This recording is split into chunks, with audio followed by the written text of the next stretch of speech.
Assalamu alaikum урматтуу телекөрүүчүлөр. Сиздердин назарыңыздарда кайрадан эреже программа болуп биз Жалал Абад облусунун Алабука районуна келдик. Биз бирге көрүп туралы, Алабука районунун айдоочулары канчалык деңгээлде жол эрежесин билишет. Баарыбыз бирге байкайлы.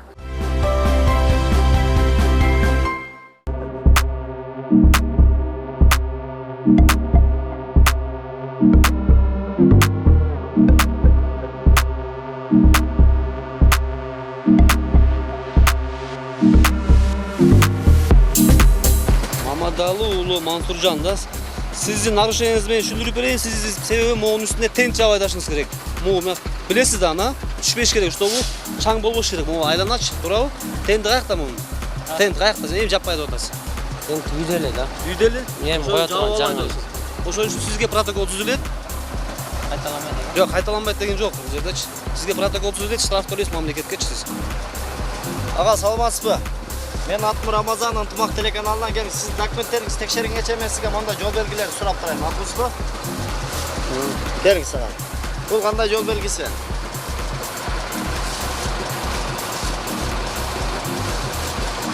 Бул токтоп өтүш белгиси. Канча жылдык стажыңыз бар айдоочулук боюнча? 1 жыл. 1 жыл окуп алдыңыз беле? Же сатып алдыңызбы? Окуп алгам. Окуп алдыңыз. Кайсы жерде окуп алдыңыз? Караванда. Караванда? Аксы району. Аксы районунун Караванда. Келиңиз. Бул кандай белги? Негизинен эмнени түшүндүрөт? Токтоп өтүш белгисин түшүндүрөт. Токтоп өтүш. Эмнеге токтоп өтүш? Бул эки стрелка эмнени түшүндүрөт? Стоп дегенби же кандай деген? Стоп деген да. Мейли, буга кайтып келебиз азыр анда. Бугадан баштайлы. Тротуарды билдирет. Я, Велосипеддин жолун билдирет. велосипеддин жолу эмне экен? Бул велосипед эмес, бул мотоцикл. Мотоцикл. Ага. Буларга мүмкүн эмес дегенди билдирет. Мүмкүн эмес. Assalamu alaikum. Мен атым Рамазан, Ынтымак телеканалынан. Келиңиз, документтериңиз жок экен, мен ага чейин сурап көрөйүн. Келиңиз. Бул кандай жол белгиси? Светофор. Машина бузулуп калса, бузулуп калган белгини коюп коет, машина бир Жок, биринчи жолуңуз эле туура, светофор. Светофор. Эскертип атат да, алдыда светофор менен жөнгө салуу деп тура эле. Бул ГАИ, алда ГАИ бар. ГАИ барбы же ГАИнин посту бар? Пост. ГАИнин посту бар. ГАИнин посту бар. Булчу? Карама каршылыкка да белгилер. Эки тарапта кыймыл. Түшүндүрөт. Бул Пешеходный, андан кийин велосипеддин, жок, бул велик эмес, мотоциклдин. мотоцикл. Айтыңыз. Эмне экен бул жерде? Мотоцикл жүрүүчү. Унутуп калдым. Кызыл менен белгиленгендер эмнелер? Мотоцикл жүрүүгө мүмкүн эмес. Мен өзү кыштакта эле жүрөм. Бияқта элесизби? Келиңиз, мындай жол четине чыгып алыңыз, аяктан баштайт болот да. Келиңиз, бул кандай жол белгиси? Бул аэропортта. Жакындадыңыз. Канча жылдык стажыңыз бар айдоочулук боюнча? Айдоочулук боюнча стажым жүзө көп. Трактор эмген боюнча. Трактор айдагансызбы? Трактор айдагам. Трактор. Канча жылдан бери? Канча жыл болду? 15 жылдан болду. 15 жылдан бери. Машинаны кам айдагам. Бул кандай белги дедиңиз? Аэропорттун жолунда бул аэропорт күтүп турат. Самолет жерге жакын учат деген. Аэропорт эмес, самолет жерге жакын учат. Аэропортко жакын жерлердин белгиси. Бул 15-20 ошо жүрүш келе оно. Бизде 15те жүр деген жок да. 20 да энди. Жакшылап байкап көрүңүз. Кайсы жерде окугансыз? Айдоочулукту. Мен о Аккоргондо окугам. Аккоргон кайсы? Алабукада? Келиңиз, бул кандай белги экен? Кара менен белгиленип турат, бүт бардыгы. Айта бериңиз. 20-15 энди ошо. Мен өзүмө чыгып кеткенмин. Акча алуучу парковкалар экен, платный парковка. Эстеп калдыңызбы? Эстеп калдым. 20 бар 15 жыл, келиңиз. Бул кандай жол белгиси ага? Бул эми эскертүү. Эмнени эскертип атат? Авиалиния эме боюнча Самолет жерге жакын учат деп атат, да? Жапыз учат. эскертүү белгиси. Келиңиз. Бул ограничение скорость да? Жок. 15те жүр деген жок да бизде. Жок, туура 15те жок деген. Кара менен белгиленип турат. Эмне экен? Айта бериңиз, бир вариантыңызды айтсаңыз мен жардам берейин.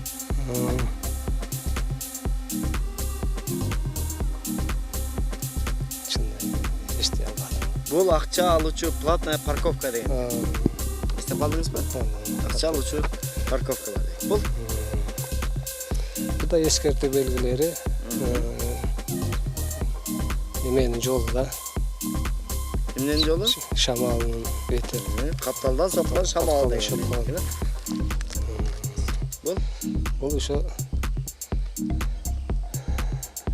Токой эмелери да. эмне деп атат бул жерде? Кошумча белги айтып атат, бул. Көк менен белгиленип турат. Бул арча, бул отургуч. Отургуч, Эмне эс деп алуу. атат? Эс алуучу жайды эскертип атат. 3 бурчтук знак кандай эмнени түшүндүрөт? Ескертүү да бу. Эскертип, эмнени эскертип атат ошондо? Ушунакай жол бар деген. Жеке чыгуучу жол деген эскертип атат, да? Жеке чыгуучу. Булчу? Эскертүү айбандар бар деген да. Абайлагыла да эскертип атат. Бул Жолдо иш кетип атат, ошо эскертип атат. ремонт болуп атат, да? Булчу? Бул немеге чык. Встречныйге. Встречный. Встречный? Обгонго чыкпай деген. Односторон дегенби? деген. Эгерде обгон запрещен деген болсо, анда бирөөсү кызыл менен болуш керек да? Бул ошондо бардык капкара болуп турат. Эмне экен ошондо? Ушуга жооп берсеңиз ушул жерлерден токтотобуз. Айт, варианттарды айтып көрсөңүз мен жардам берейин.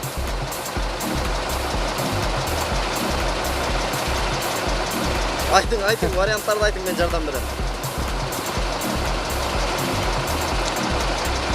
Тыюу салынуучу зоналардын эмнеси экен? Зоналардын жолу мүмкүн эмес деген. Ушундай жол белги турса эмне кылабыз андан ары? Токтойбуз да. Токтойбуз. Мүмкүн, ояка мүмкүн эмес деген. Эгерде мындай жол белги турган болсо, сиз мындай жол белги айылдан чыкканда ээн талада коюлуп калышы мүмкүн. Андан ары ашып өткөнгө мүмкүн деген белги экен. Түшүндүңүзбү? Буну билесизби? Мүмкүн. Не деген бул? Эскертүү. Мүмкүн эмес ояка деген. Ушул жол белгини билбесеңиз кантип айдап жүрөсүз дейм да? Жок, билем муну. Билесизби? Айта бериңиз. Мына 3 бурчтуу ылдыйды карап турат да, бирок. Токтоп өтүүнү айтат да. Токтоп өтүү дегенде бир аз жакындадыңыз. Жол берүү, пропуска айтат, Ошо. Машина койгон уруксат эмес. Токтоп турганга мүмкүн эмес. Эмне болот экен токтосо? Көтөрүп кетет, жүктөп кетет. Белет экен, да? Бул главный жол, эки четтен чыгуучу жолдор. Экинчи даражадагы жол менен кесилиши деп коебуз, Булчу? Бул көбүнчө мектептерге, детсадтарга жакын жерге коюлат. Алда жаш балдар бар. Жакшылап байкаңыз мына, бул жакындадыңыз, туура жаш балдар боюнча, бирок бул жолдо коюлбайт экен, Кайсы жерде коюлат экен бул? Бул жаш балдарды ташыган автоунааларга жабыштырылат экен. Эгерде мындай белгинин артында жабышылган болсо, автобустун же маршрутканын артында сиз анын артынан акырын айдашыңыз керек болот экен. Эстеп калдыңызбы? Эстеп калдым. Эмне экен бул? Жаш балдар ташуучу автоунаанын артына жабыштырылат. Эстеп калдыңыз. Бул Главный дорога. Мына карада главный дорога. кошумча белгиси. Бул Главный эмес. Главный эмес. Ступи дорога. Ступи дорога. Бул жанагындай. Не деп коет? Жолдогу камера да, аны. Жок. Жебондо. Шашпай айтыңыз. Жок, булар билбейт экен мен. Кандай белги? Жакшы эстей албайм мен, мага аны койлом. Жок, мына белгинин өзү эле мына ортодогусу жок, өзү эле белги. Кандай белги? 3 бурчтук. Бун жок. Эскертүүчү белги, Эмнени эскертип атат экен бул? Камера да энди. Жок. Андай белги. Иштемем белгилерде чок болгон. Капталдан соккон шамал дегенди эскертип. Көрдүңүзбү? Капталдан соккон шамал. Эстеп калдыңызбы? Эстеп калдым. Болчу. Бул энди жанагы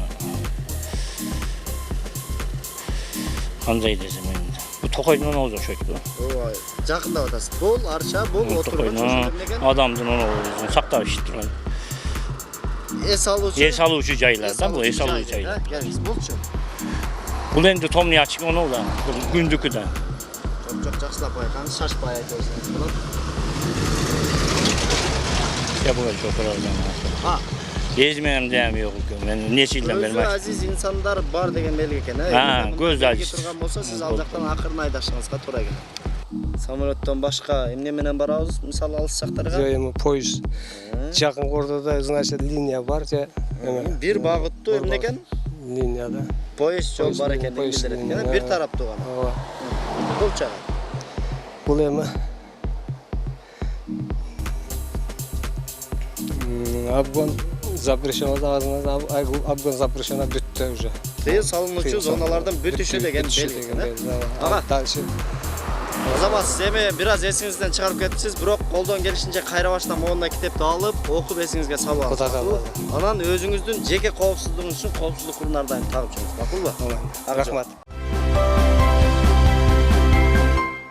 Эреже плюс программабыздын алкагында тротуарга туура эмес коюлган автоунааларды да калдыра турган атайын рубрикабыз бар. Бул ирет биз Жалал Абад шаарындагы тротуарга туура эмес коюлган автоунааларды алдырганы келдик.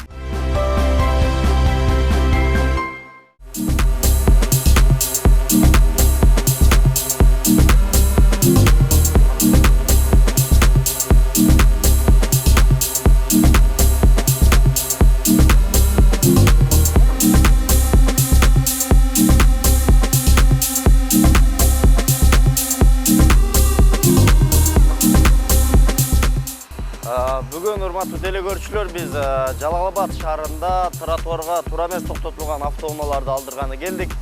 Азыр мынакей өзүңүздөр көрүп тургандай тротуардын үстүнө көлөкө бүт барды токтотуп кетиптир. Ээлерин тапканга аракет кылалы.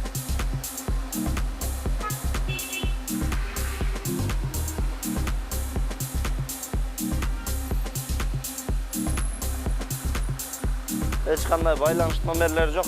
Бул жакта окуу өндүрүштүк базасы дейт, кирип көрөлү. Мына кимге караштуу?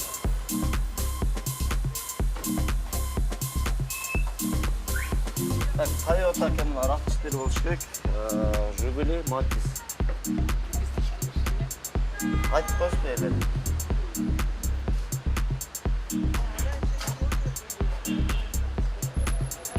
Ассаламу алейкум. Кайсы машина сиздики? Тротуарга коюп коюшуп да, тротуарга койгон мүмкүн эмес. Мен кайрылбас, баары пробка. Мына жакка алып кирип койсоңуз болот экен. Аякта мына стройка жүрүп аткандан неме алдырган экен? КамАЗдар жүрүп атат деген, анан эмне алдырган? Тура эле, бирок мына тротуардан алып коюңуздар туранчы. Жок, майли алышабыз, анан Matiz сизденби? Алып коесузбу тротуардан, а? Каяка коебуз деп эле тротуарга кое берсек болбойт. Ынтымак делейкем мамы. Ынтымак. Булар алышат тегиз, булар алды. Булар алгандан кийин башка адамдар койгондо биз билбей калабыз. Ошону айттыңыздар. Ошо биз көрбөй калабыз. Мисалы үчүн биз ичкери карайбыз, бул жакка карай албайбыз да. Биз эми Кудай буйрса мындай кылабыз. Ошол тротуарга коймой калганга чейин биз тартабыз эми элдин баарынча. Катарынан. Мына караңыз эми тротуар менен айдайт, эл жөө жүргүнчүлөр бүт барына тоскоол жаратат да. Эми ошондой кылып тартып кылганго жакшы эле, анан булар дагы эми агайлар стройка болот, көрүп атасыздар. Буларга да бир жерге коюш керек да. Тура эле. Эми бир жактарга коюш керек да, тротуардын үстүнө койгонго болбойт негизинен. Качып туруңчу. Бул машина кимдики экен бул? Тротуардан алып коесузбу мүмкүн болсо?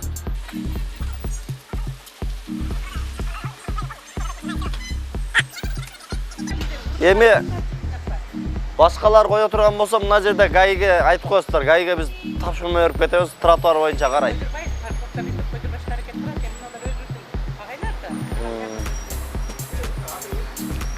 Рамазан, мындай да.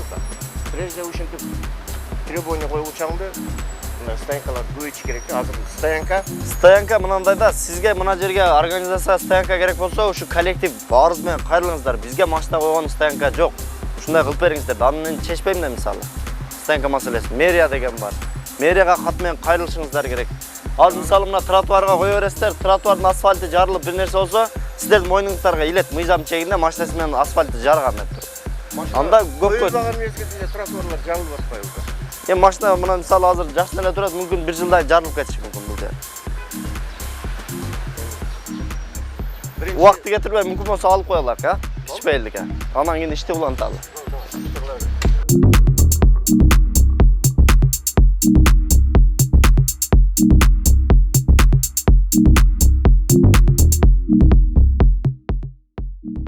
Так, бул жерде да Fit автоны осы тротуарга эле коюп кеткен, эч кандай байланыш номерлери жок.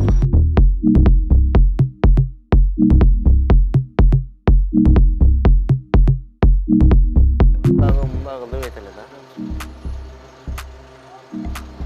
Тротуарга коюп коюпсуз, эже, тротуарга мүмкүн эмес. Болуңуздар, алыңыздар, күтүп турабыз. Каякта ал? Күрүш жокпу сизде? Канча вакытта келет? Күтүп турабыз анда. Тездетиңиздер. Азыр ээси күрүштү алып бир жака чыгып кетип тур дейт, 10 минутта келем дептир. Күтүп туралы.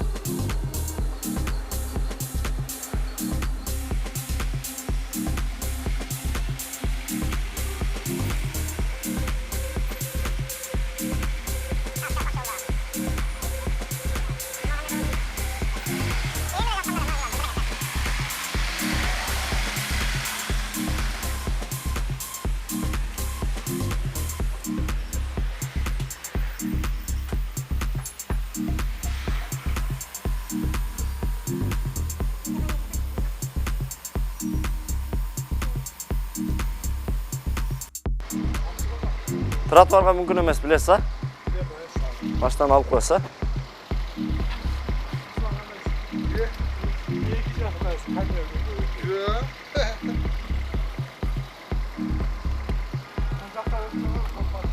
О, ошол жака кетип атабыз, азыр бияктан баштадык.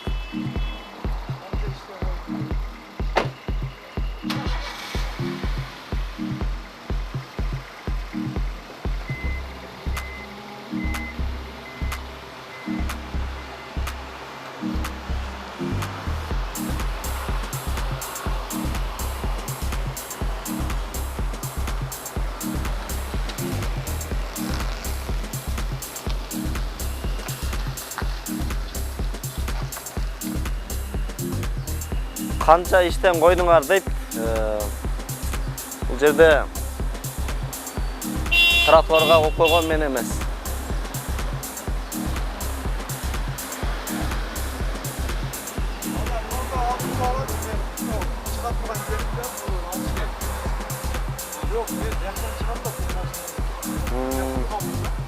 Мана бүгүн биз мына тротуар боюнча тартып атабыз да, муну өзүңүз кичпейлик айтып эле алдырып койсоңуз болот. Азыр мына ана жерде жол бар экен, ошол жерден чыксаңыз болот.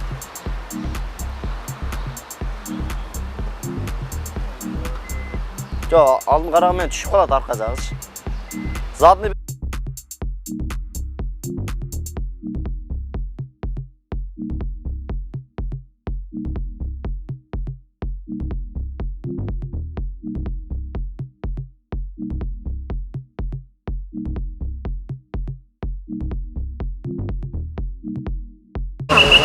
kalışımız gerek. Biz Жалбатка биринчи жолу келип аткан үчүн андай кылбай туруп, водительдердин ой заставасында көп жолуңара эскертүүлөр бар. Биздин программанын алкагында сиздер үчүн пайдалуу кеңештер бар. Барыбыз бирге көрөлү. Машинанын орундугундагы кирдактарды кетирүүнүн жолун билбей турасызбы? Анда бул лайфхактан өзүңүзгө пайдалуу маалымат алсаңыз болот. Бул үчүн түтүкчө, идиш жуучу каражат, лимон кислотасы, тамак аш содасы жана жарым литрлик бөтөлкөдөгү суу керектелет. Бөтөлкөдөгү сууга лимон кислотасын 5 чай кашык кошуп, андан соң идиш жуучу каражатты кошуп, бардык кошулмаларды жакшылап аралаштырасыз. Аралашма даяр болгон соң, машинанын орундугундагы кирдакка соданы керектүү өлчөмдө төгүп алып, анын үстүнө даярдалган каражатты түтүкчөнүн жардамы менен чачып алыңыз. Натыйжада көбүк пайда болот. Бул ыкмадан соң курук сүлгү менен арчып койсоңуз, эч кандай кирдактар машинаңыздын орундугунда калбайт. Мындан сырткары бул аралашма менен машинанын терезелерин да арчыганга болот. Терезедеги дактарды бат жана тез кетирүүгө чоң жардам берет. Дагы бир ыкма менен орундуктарды тазаласаңыз болот. Ага жарым литрлик бөтөлкөдөгү суу жана 5 чай кашык тамак аш содасы керектелет. Жарым литрлик бөтөлкөдөгү сууга 5 чай кашык тамак аш содасын кошуп, аралашма даярдайсыз. Даяр болгон аралашманы орундуктагы дактарга себип, андан соң башында даярдалган аралашманы да себип алып, курук сүлгү менен арчып коесуз. Мына ушундай жол менен машинаңыздагы кирдактардан арылууга болот.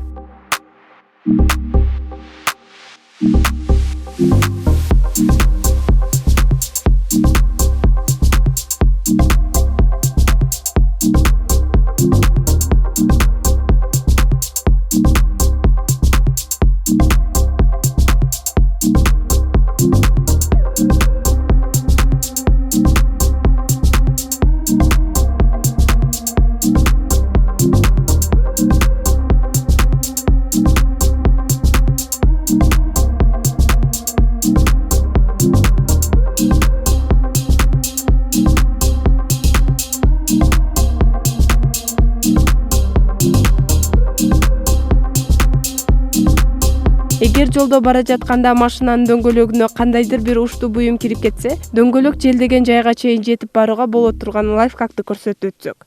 Ал үчүн кадимки болт керектелет. Эгер машинаңызда болт жок болгон болсо, аны машинанын кандайдыр бир жеринен чыгарып алып турууга мүмкүнчүлүк бар. Болттун ушчак бөлүгүн желимдеп, аны дөңгөлөккө болт катыргычтын жардамы менен катырып аласыз. Мындай ыкманын жардамы менен сиз дөңгөлөк желдеген жайларга жетип алууңуз толук ыктымал.